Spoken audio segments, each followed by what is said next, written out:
So the question, does political culture matter?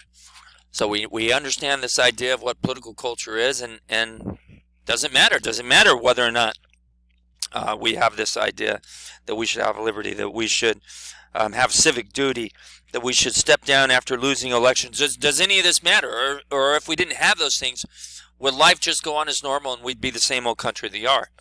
And the answer is political culture does matter. And the way I want to show this to you is by having you look at a number of cartograms. So a cartogram is a representation where it takes something else. It takes something that is normally displayed one way, such as a map, and it represents it based on another feature, as opposed to the feature you're normally seeing it being represented by. So we're going to take this map and we're going to distort its size based on some other premises. So our first, for instance, is GDP, gross domestic product. So if the physical world looked like the gross domestic product of nations, this is what our world would now look like. So you see the United States here is just bloated, just absolutely bloated. This country over here, Germany. Germany is an economic powerhouse, as is England compared to its size, as is Japan, Russia. Now this cartogram's a little older. I haven't been able to find anything new. Russia has shrunk, and this T is actually Africa. So gross domestic product. Why is it the United States does so well producing what it produces? Is it because of the political system that we have? And that's one of the questions you have to ask yourself. Why is it that democracies in general have done better with gross domestic products?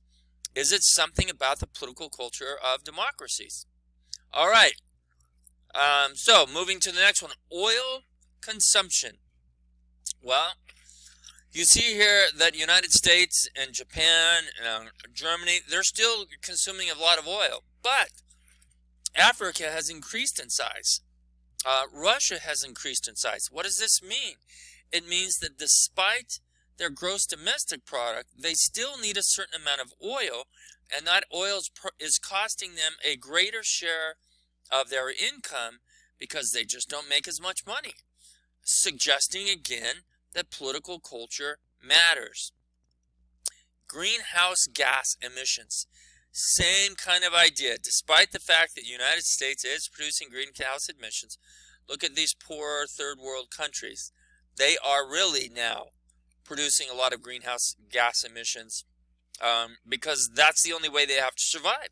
They can't burn the cleaner stuff. They burn whatever they need to burn. Population. Again, you look at most of the world's population, it has been in these smaller areas that we've seen in the past. Why is it that the population in these smaller areas is so great? Does political culture matter? Now, am I suggesting there's anything wrong with population? No, absolutely not. It's just fascinating that in these poorer countries, there's a greater population in general than there is in some of the more prosperous countries. You would think it would be the other way. The more prosperity you'd have, you can afford kids. Not the case. People with AIDS. Wow. Look at that. Africa is the bulk of the landmass in the world. If this were the case, if our geography looked like people with AIDS. India. Wow. Why is that? In other words, does the political culture matter? Has the political culture been able to hold this in check? Because what is part of that political culture, or what does that lead to? The total dollars spent on healthcare, or total spending on healthcare. And so when you take a look at this, the United States spends a lot on healthcare. Well, who should spend a lot on healthcare? Look at all the aids that are going on there and there. There should be a lot of spending there. There's just not the money to have to be spent. And so, again, suggesting that political culture matters. Child mortality. This will be the last cartogram we look at. Child mortality. United States all but disappears. Africa, India, just massive. In the United States, when someone you know is pregnant, rarely does it cross anybody's mind that that person is not coming home with that baby. That's just what it is. You go to the hospital, you come home with a baby. That's how it works in America. In other parts of the world, that is not the case. The child mortality, the death rate is astronomical compared to the United States and the more developed parts of the world. You see that Europe has basically all but disappeared too, as has Japan.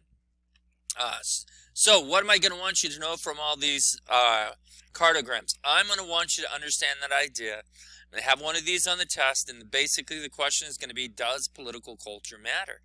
And the answer is yes, it does. The reason we have done so well economically in the United States is part and parcel because of our because of our political culture.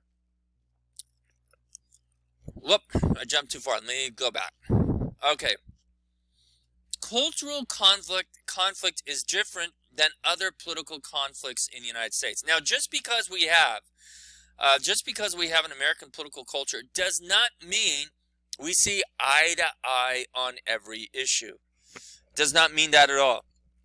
But take, for instance, the civil rights movement. When the civil rights movement was early on big in the 1960s, they were not asking that the American system be done away. Quite the contrary. They were asking for those rights that they were entitled to as American citizens that were enshrined in the Constitution, Declaration of Independence, and the Bill of Rights.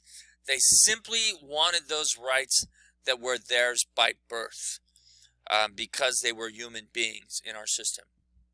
Okay, but this does not mean that so we agree with, fundamentally we agree with the political system. It does not mean we agree with every decision the political system makes. For instance, when Abraham Lincoln was giving his Gettysburg Address, Frederick Douglass said to him, "You cannot refer back to the Constitution. You've got to refer back to the Declaration of Independence. If you do the math, 407 years ago does not refer to 1787 when the founding fathers were creating the Constitution. It refers back to the Declaration of Independence, that all men are created equal. They are endowed by their Creator with certain unalienable rights that are among these life, liberty, and the pursuit of happiness." So we have this political system that we fundamentally agree on. It doesn't mean we're going to agree on every decision or every policy that system makes. African Americans were not trying to do away with the system. They just wanted those rights that they were entitled to because of the system. Okay, so where these cultural conflicts are concerned, where there is a difference in policy decisions, there is a difference because of a number of issues. 3 issues here I want to talk about. Money is not at stake in these things, on these cultural difference in these political opinions. For instance, with abortion, people hold strong views on abortion. Money's really not the issue. Money's not the issue. Some people might argue, well, we need to have an abortion because these people are going to be on welfare, yada, yada, yada. No, that's not the issue. The issue for some is this is a life, a God-given right to live. And the other issue, this is a woman's body, it's her right to choose. So money is not at stake. You cannot say, moving on to the next issue, compromise. Compromise are almost impossible on these issues. You cannot say to the person who's in favor of abortion versus the person who's opposed, okay, we'll allow abortions Tuesday and Thursday, not allow them Monday, Wednesday, Friday. That is a compromise that will not work. And compromises don't work in these situations because these beliefs that people have, their differences, are animated by deep differences in people's public and private morality. You do not compromise your public and private morality. Individuals who think these people have a God-given right to survive the womb, are not going to be able to compromise that. And they're deeply held beliefs. And so because of this, what we really have in our political system is we have two opposing camps about people's beliefs about morality. First off, the Orthodox camp, they believe that morality is as important or more important than self-expression, and that moral rules are derived from commands of God or laws of nature. Commands or laws that are relatively clear, unchanging, and independent of individual preference. It does not matter what you want. It does not matter what you think. There are laws out there. There are rules. You can think all day long that you don't believe in gravity. And you can go up to that cliff and you can test your belief by stepping off. And when you test your belief by stepping off, you will drop like a rock and be crushed on the same rocks below, and you will die. It does not matter what your belief says. It only matters of what these commands of God or laws of nature. And what the law of nature says in this case, gravity is real. And it does not matter whether you believe in it or not. It will get you if you defy it. And that's what these Orthodox people are saying, that there are certain moral laws out there that if we defy them, that defiance will lead to catastrophe. That's what they're saying. Now, that's one view. Some of you might find yourself in the Orthodox view. Others may find yourself in the progressive view. What do progressives believe? Those who believe personal freedom is as important or more important than certain traditional rules. Rules which must be evaluated in light of circumstances of modern life, which are complex, fluid, and dependent on individual preference. So you can see at almost every turn they contradict each other. Let me give you for example. Why is it that for so long there was a belief, and there still is by some, and that would be those in the progressive camp, why is it there was a belief that you should be married to have sexual relations? Well, among other things, there was no such thing as birth control. And if you had sex with a female and the female got pregnant, then you're bringing another person into this world. And how is that person going to be taken care of? The way society had taken care of them was through the family. But now what if you could prevent pregnancy? What if you could say, you can have sexual relations and the woman won't get pregnant because of birth control? Should sexual relations now be limited only to individuals within a committed marriage? Not even just a committed relationship, but a committed marriage.